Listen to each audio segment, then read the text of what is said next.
Hey, what's up? It's Jim, and today I'm going to talk about Gremlins from 1984. And this is a winner of the Patreon movie review vote. If you would like for me to review a movie of your choice, then click on the link below and pledge, and maybe I'll be reviewing your movie next month. This movie was selected by Ryan Walterson. I can't think of a more perfect Joe Dante kind of movie. This feels so Joe Dante, I almost forget he didn't write it. It has his personality through and through. It's a guy who's probably watched too many horror movies and too many Looney Tunes, and you get something like Gremlins. So much so I know this because Chuck Jones has a cameo in this, and he did do Looney Tunes back in action. I was born a year before Gremlins came out, and it was always sort of around. I don't know how many times I've seen it. I'd say a couple.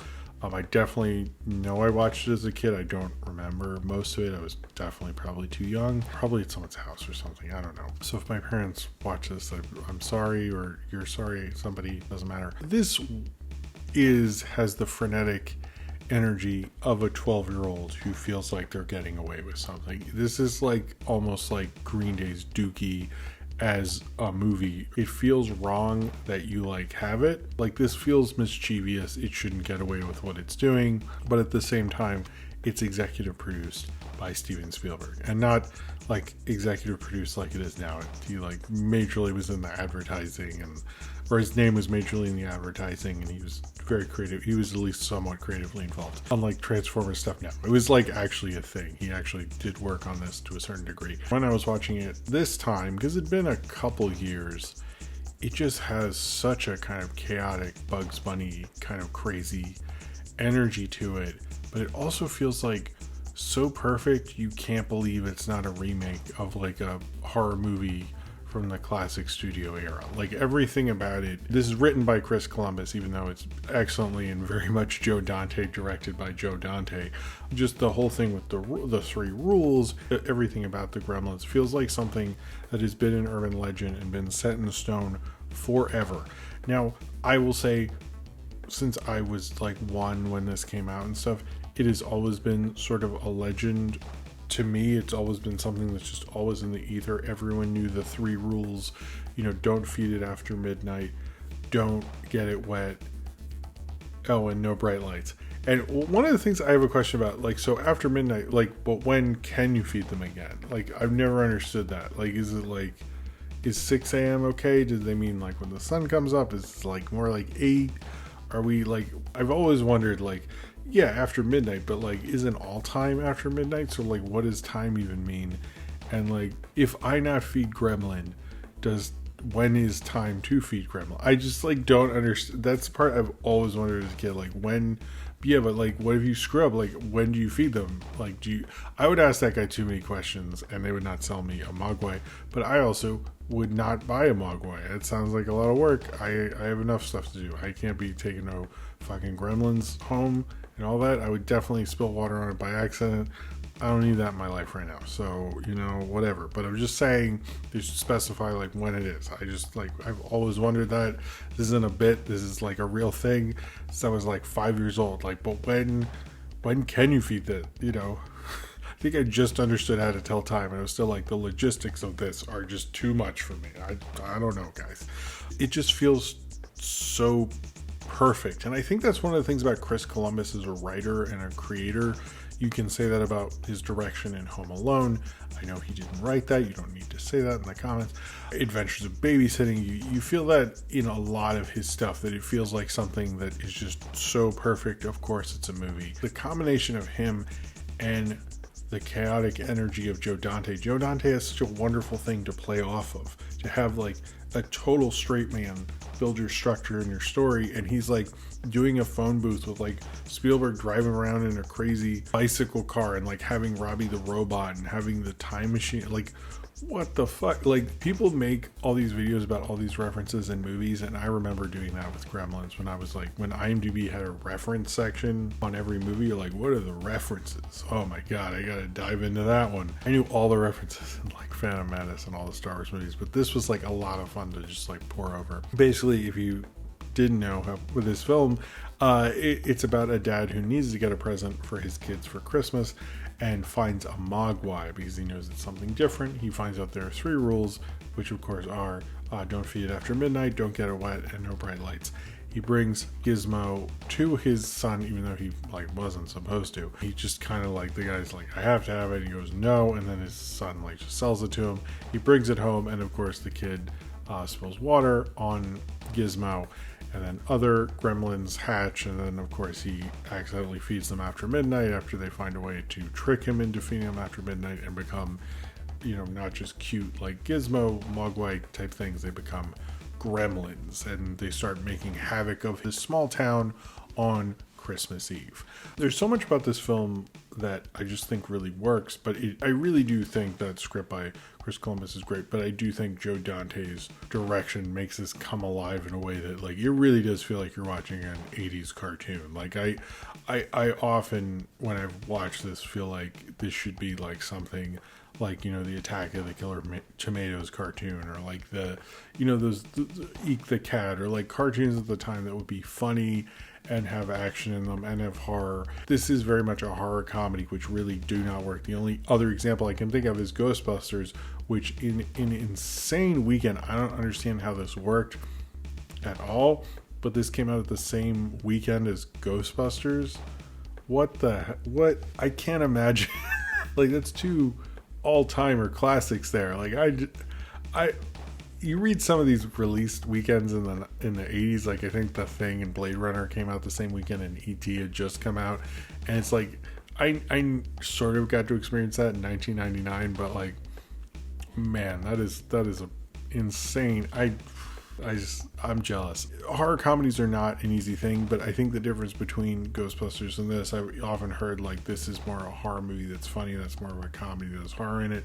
I would agree with that. I would also say the difference between Harold Ramis and Joe Dante is I think Joe Dante has seen a lot of horror movies and knows how they work, but he also has all these crazy influences at the same time.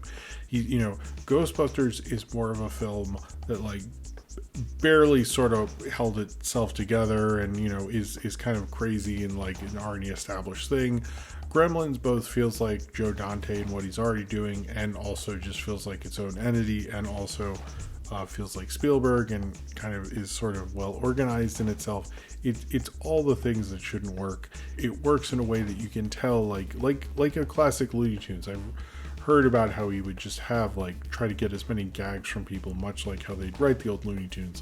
Various people would have gag after gag, and that's how it feels in this, which I really like about it. I like that energy to it, and I think this film, swearing at the references I have been, you might think this film is more for kids, and I was feeling that while I was watching it. I was like, man, this would be really cool to watch with my daughter.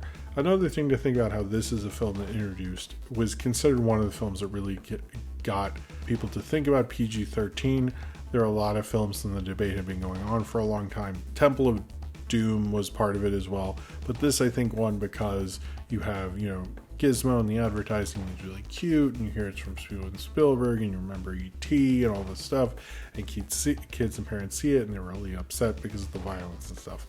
The violence is apparent now, is I think it's the first time I've ever seen it since I was a parent, I believe. It doesn't bother me really. There's maybe one part towards the end with Stripe that does, but I really think the thing that takes us over the edge, and I think the thing when you restrict films for children, is the moral things. And that story about Santa Claus and the dad and the chimney, whoa, that just we're not watching this one for a long time.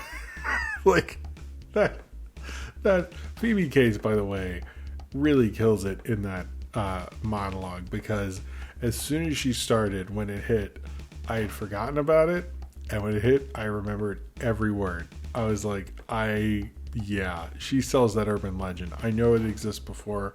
For everyone my age, it exists from Gremlins, but she sells it like it's a real story, like it's not just an urban legend. She sells it very well. I like Phoebe Cates a lot, actually. I wish she was in more stuff. I think she's a phenomenal actress, and really perfect for that girl next door thing. I mean, Zach Gilligan is fine. I also like Corey Feldman in this, and all that stuff, but that scene is why you don't play it for little kids. That to me is the scene.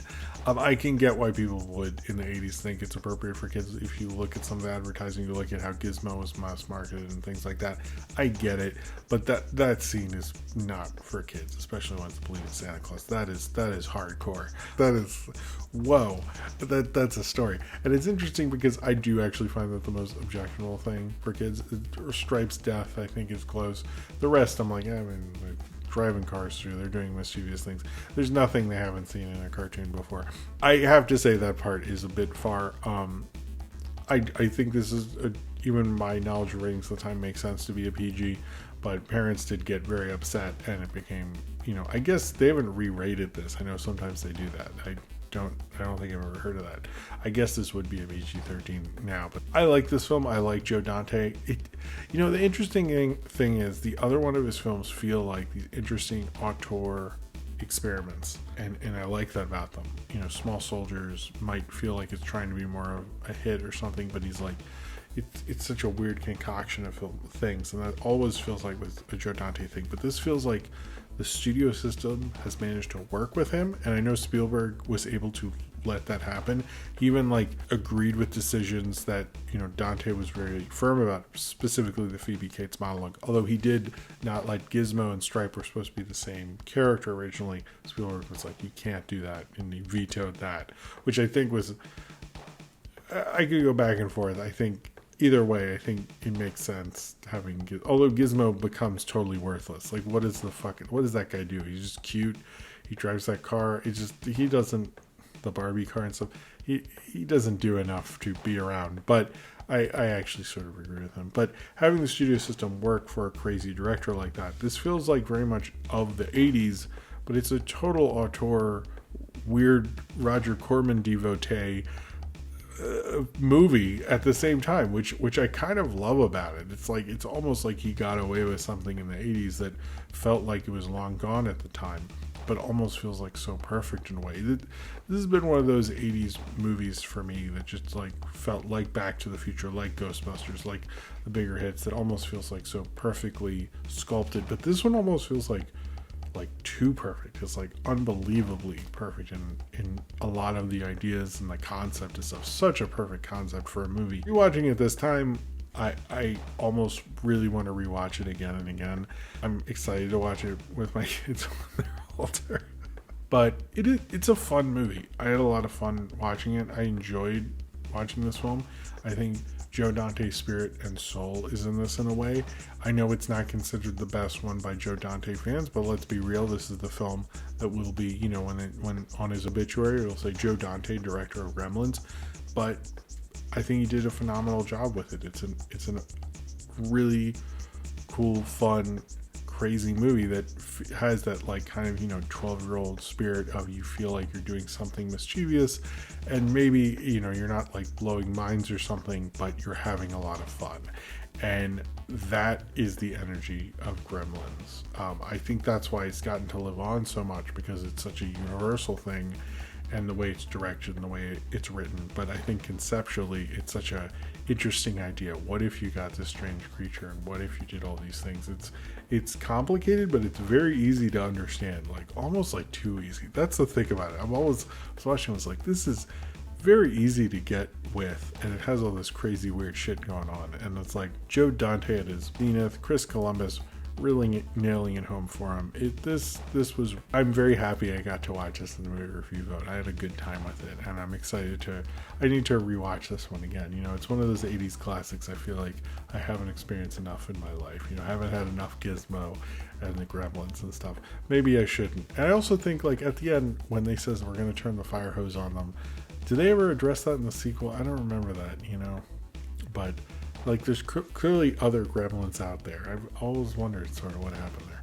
Maybe they addressed that in something and I'm totally blanking, but that's insane.